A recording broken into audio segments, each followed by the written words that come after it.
Part 1. You will hear a conversation between a person carrying out a survey in a large UK city and a passerby. First, you have some time to look at questions 1 to 4.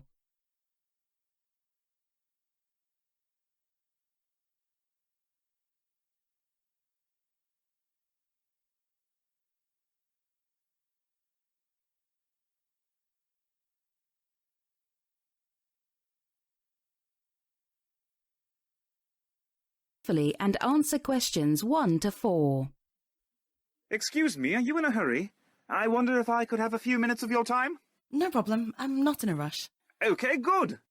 Just to introduce myself, I'm Jim, and I work for a company called Survey UK.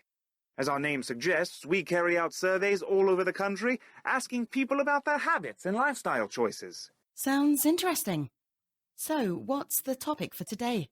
Well, we've been asked by Leeds City Council to come here today and find out more about what people think about the city centre, and in particular, to collect different views on the current range of facilities. If you wouldn't mind, I'd like to ask you a few questions. It shouldn't take up too much time. That's fine. Fire away. Right. To start, I'll need to take a few of your personal details, if you don't mind. No, that's fine. And also, I'm pleased to say you'll be entered into our monthly prize draw with a chance to win £100. Well, I should be so lucky. The name's Mary Trickett. That's Trickett. Sorry, Mary, was that 1 T or 2 T's? 2 T's, 3 if you count the first one. I'll say it again. Trickett. Thanks. And your address? That's easier. It's 14 Bay Road, Leeds. And the postcode is L11 2PQ. Sorry, did you say L11 2PU? No, 2PQ. Ah, and what do you do? We just want to make sure we survey a wide range of people, that's all. I'm an office manager, actually. Oh, so you get to boss people around. Thanks. And do you have a contact telephone number? Just in case we follow up. Well, I'd rather not give it to you if you don't mind. I get enough phone calls as it is. Well, actually, I suppose I could give you my work number. 282-02830. Oh, that's easy to remember. 28202830. Thanks. And do you have an email address? We're going to be sending everyone the results of the survey.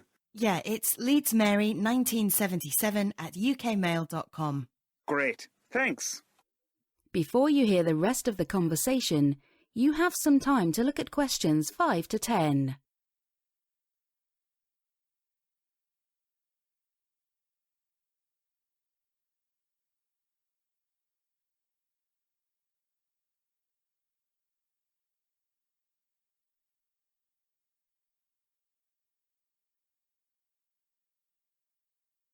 Now listen and answer questions 5 to 10.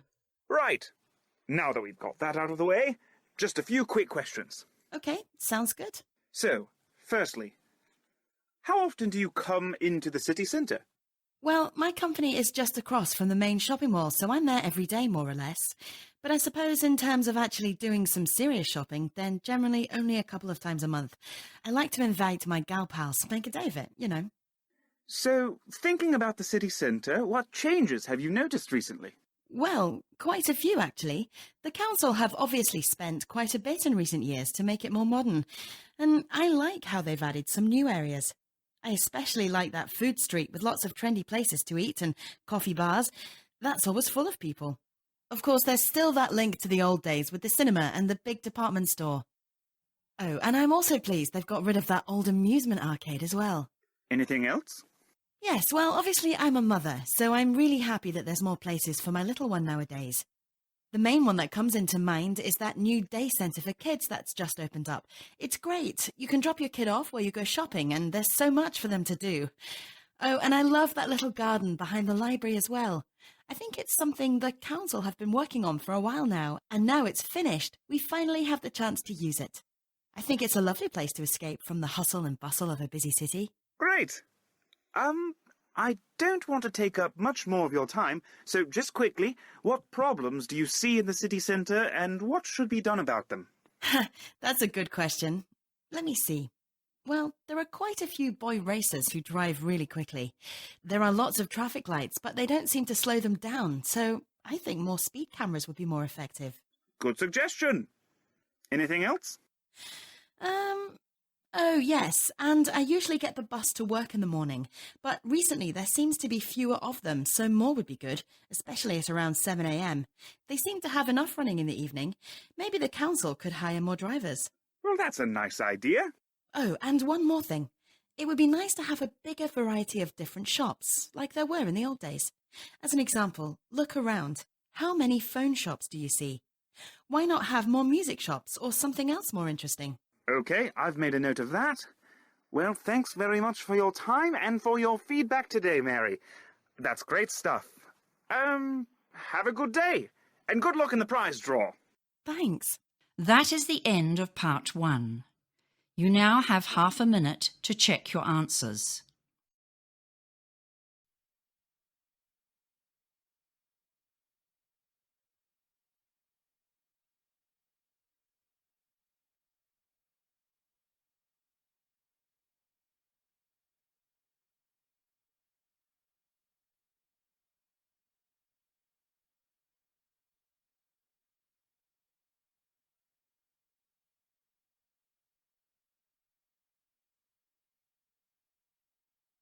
Now turn to part 2. Part 2. You will hear a museum director talking about his museum. First, you have some time to look at questions 11 to 14.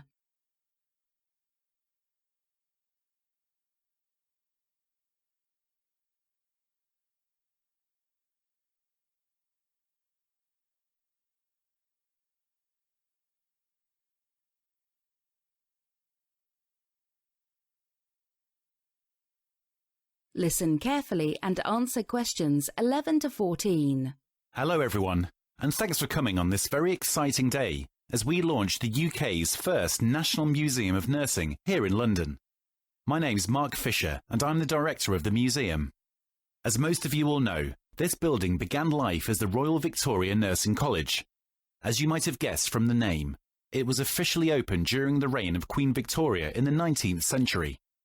At that time, there was a strong movement calling for increased professionalism in the field of nursing. So in 1855, the relevant government department granted permission for this Institute of Education and Research to be established here in London on the bank of the River Thames. It was officially opened 2 years later.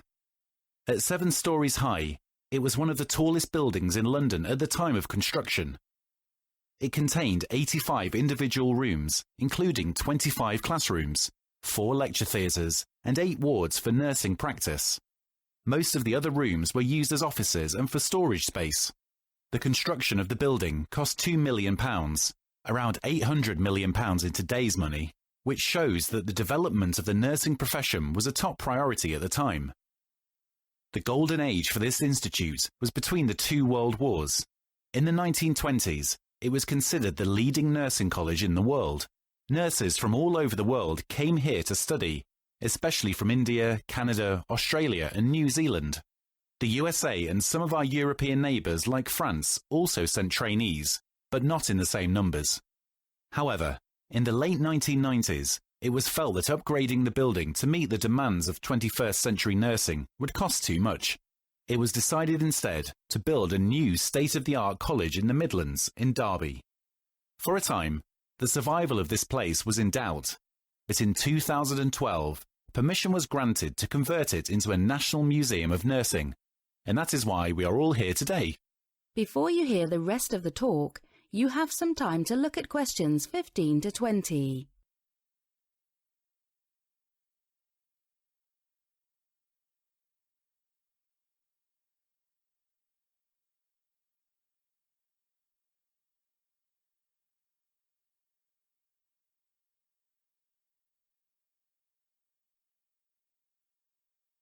Now listen and answer questions 15 to 20.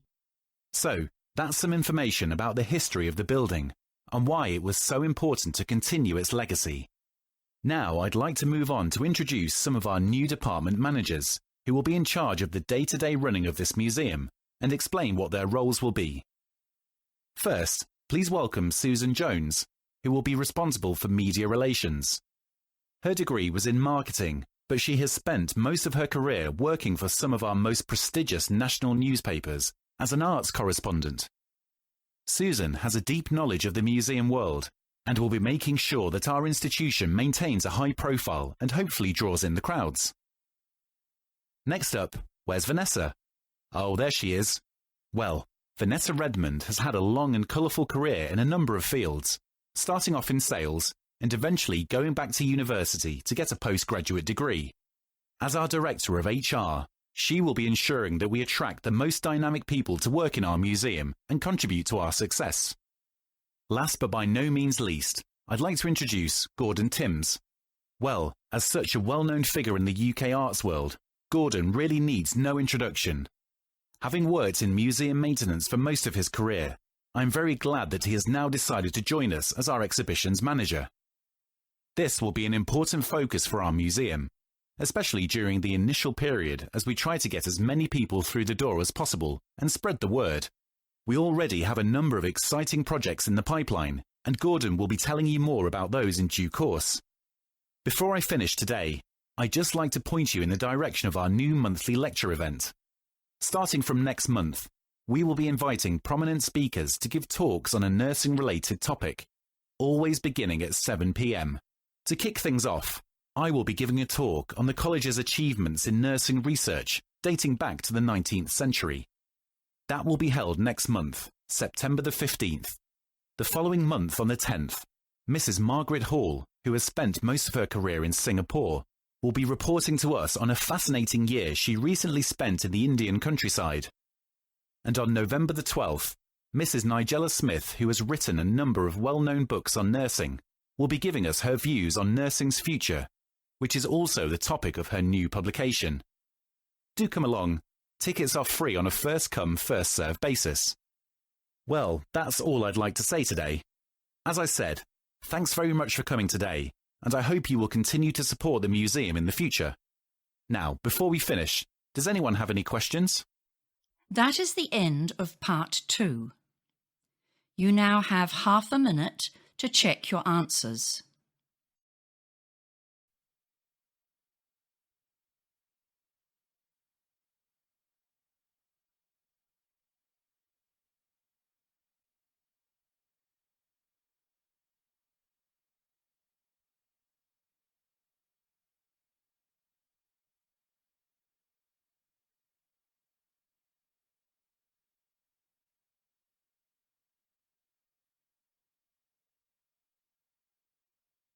Now turn to part 3. Part 3. You will hear a conversation between a tutor and two students who are discussing an exchange year spent at an overseas university. First, you have some time to look at questions 21 to 25.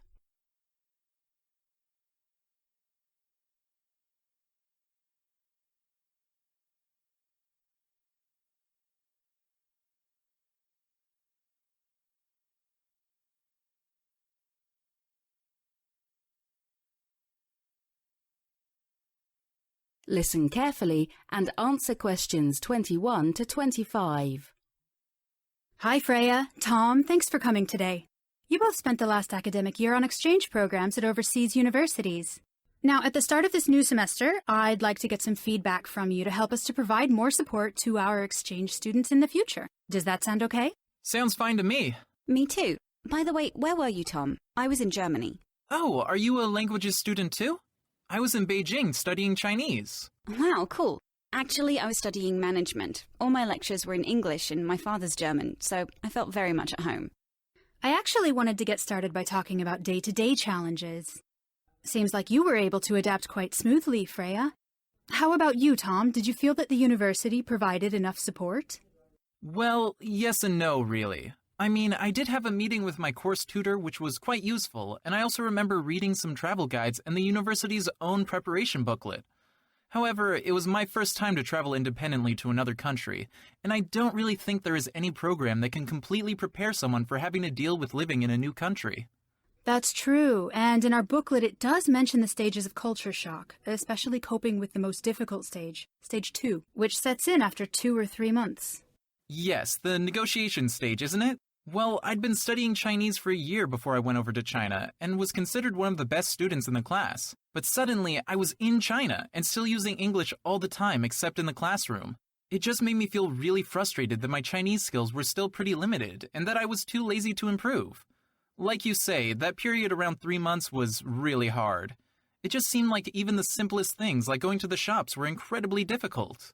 But you managed to get through it? Well, I didn't have much choice. Yes, it was a pretty steep learning curve. It was mostly making friends with locals, forcing myself to use Chinese all the time, and getting more involved in campus activities. That did the trick. The second 6 months just flew by, and I can't wait to go back at some point in the future. Great. So overall sounds like a pretty successful year, yeah? Yes, it was, on the whole. Before you hear the rest of the conversation, you have some time to look at questions 26 to 30.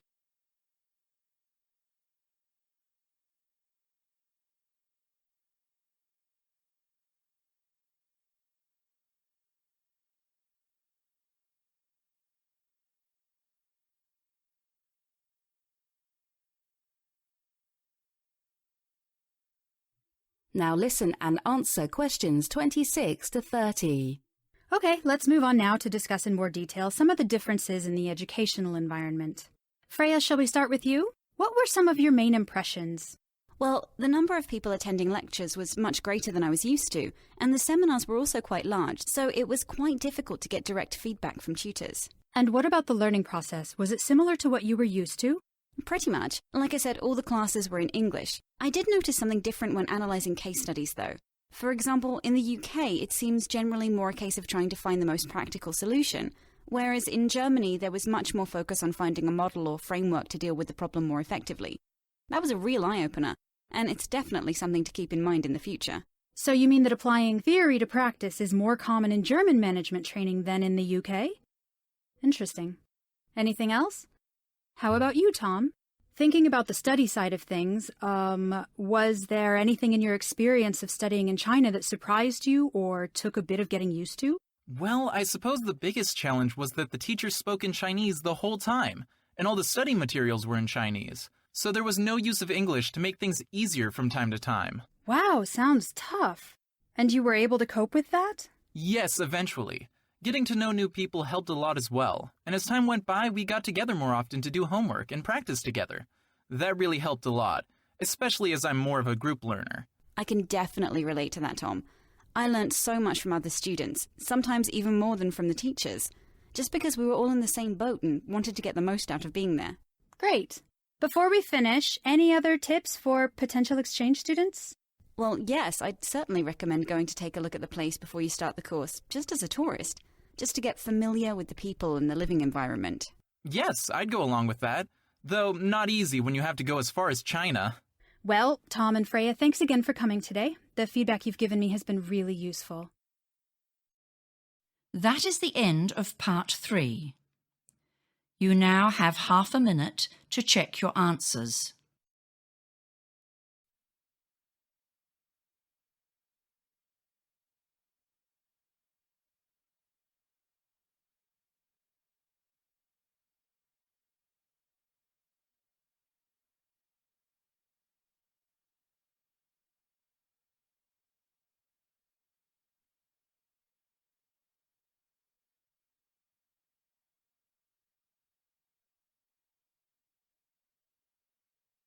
Now turn to part 4. Part 4. You will hear a talk on the topic of what factors make people happy or unhappy with their job. First, you have some time to look at questions 31 to 36.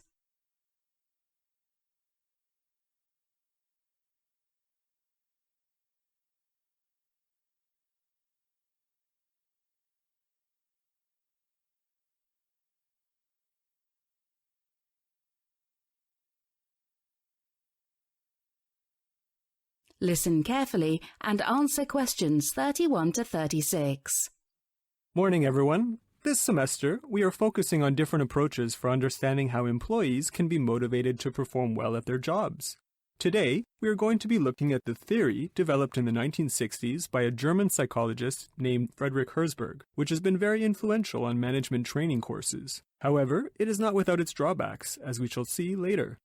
Now, the basic idea that Herzberg developed is that in a given workplace, there are two types of factors at play. On the one hand, there are those factors that create increased job satisfaction, which Herzberg called the motivators. On the other hand, there are those aspects of a job that lead to increased dissatisfaction, which are labeled hygiene factors. Having identified these two factors, these motivators and hygiene factors, Herzberg went on to state that a consequence of his theory was that the underlying reasons for job satisfaction and job dissatisfaction must be understood as independent of each other, hence the common name of this approach, the two-factor theory. Let's firstly consider the former set of factors in more detail. What aspects of a job tend to motivate employees and thus bring about greater job satisfaction? Well, Herzberg's own conclusions were not based on armchair speculation, but rather supported by research carried out within a variety of corporations. Perhaps unsurprisingly, he found that achievement was the number one factor leading to increased satisfaction. Obviously, everyone likes to be a success. This was followed by recognition, that is to say, having one's contribution valued. The work itself, having more responsibility, and personal advancement, such as getting a promotion, completed the list. Now, some of you may have noticed something missing from the list that usually gets included when people give their main reasons for working hard: salary. So, why isn't it there? Well, the answer is that, for Herzberg, salary is not a great motivator because any pay rise will never completely satisfy. Instead, it will eventually give rise to a demand for more money, while insufficient salary will contribute to the employee dissatisfaction. Apart from salary, what are some of the other factors leading to employee dissatisfaction? Well, again, based on Herzberg's research, the findings tell us that company policy and administration, relationship with one's supervisor, work conditions, and how well the employee gets on with colleagues are also key hygiene factors. However, it is perhaps not surprising that how well an individual interacts with the people around them will affect their degree of satisfaction with their job. Okay, so we have looked at the two different types of factors and discussed why, according to the theory, some factors increase employee satisfaction and some contribute to dissatisfaction. Before we move on, are there any questions? Before you hear the rest of the talk, you have some time to look at questions 37 to 40.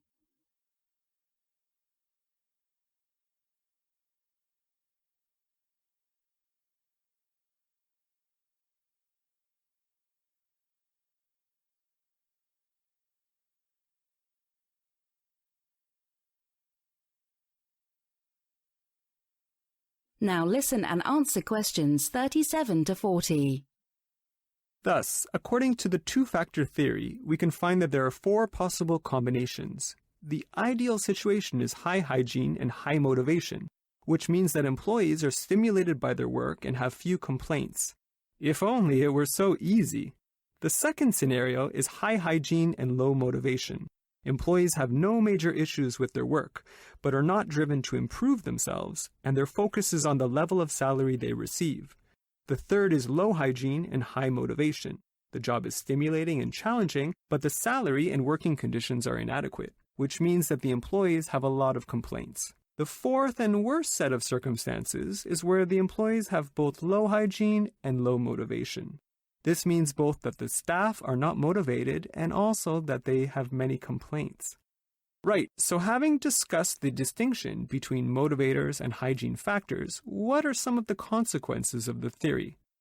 Well, in terms of increasing employee well-being, Herzberg thought that it was important to eliminate job dissatisfaction first before going on to creating conditions for job satisfaction. This is because otherwise they would work against each other. There are several ways to decrease dissatisfaction, but some of the most important ways are those discussed earlier, such as paying reasonable wages, ensuring employees' job security, and creating a positive culture in the workplace, for example, by using team-building activities. However, eliminating dissatisfaction is only one half of the task of the two-factor theory. The other half would be to increase satisfaction in the workplace. This can be done by improving on motivating factors, which are needed to stimulate an employee to achieve a higher level of performance. As previously mentioned, these often relate to opportunities for increased recognition, responsibilities and respect within the workplace, such as being assigned more challenging and rewarding tasks, or by achieving a promotion to a higher level position. Okay, so in summary, we can see that, according to this theory, what makes the employee happy in their job and what makes them unhappy exist as two separate sets of factors. However, is it really the case that factors relating to employee satisfaction in a workplace can be divided so neatly into two categories? Some critics have suggested otherwise. Let's now move on to look at some of these criticisms, starting with... That is the end of part 4. You now have half a minute to check your answers.